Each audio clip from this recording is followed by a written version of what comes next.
Hey everyone, David C. Anderson here coming at you from the Knife Center, and today we're going to be taking a look at the Jake Hoback Backslip, a fully modern slip joint. Let's check it out.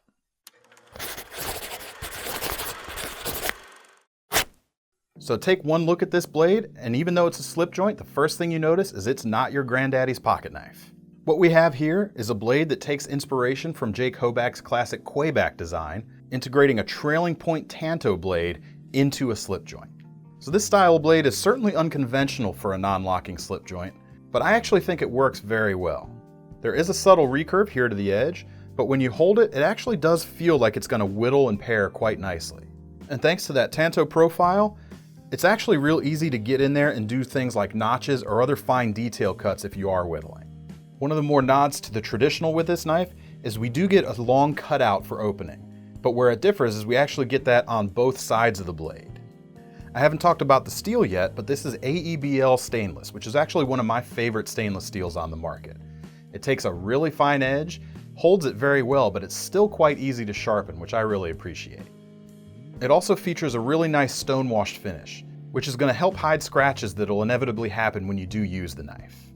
Where this knife really shows off its modern attitude is in the handle itself, which is made from 3D machined titanium. We've got a couple different contrasting areas that look nice, and there's just a little hint of grip here. Not quite the same amount you'd get with a jigged bone handle on a traditional pocket knife, but it is enough to keep it from being too slippery in use. On the end here, we've also got a hidden lanyard attachment point, which is a really nice touch, and that's something that a lot of traditional pocket knives are missing. So if you're looking for that sort of feature, you can find it right here. At first glance, it may look like this knife is pretty hard to open, since the only part of the cutout that's exposed is right up here near the pivot. But what you have to do is look at it head on, and you can see these two reliefs in the titanium frame. And that's what actually allows you to get your fingernail in there and open the blade. And it's not as difficult as it looks either. Even with my really big fingers, it's very easy to get my thumbnail in there and open the blade very smoothly. There's no grit at all to that motion of travel, which is very satisfying. It actually rides on bronze phosphorus washers, although there's no half stop, so when you're closing it, just keep that in mind.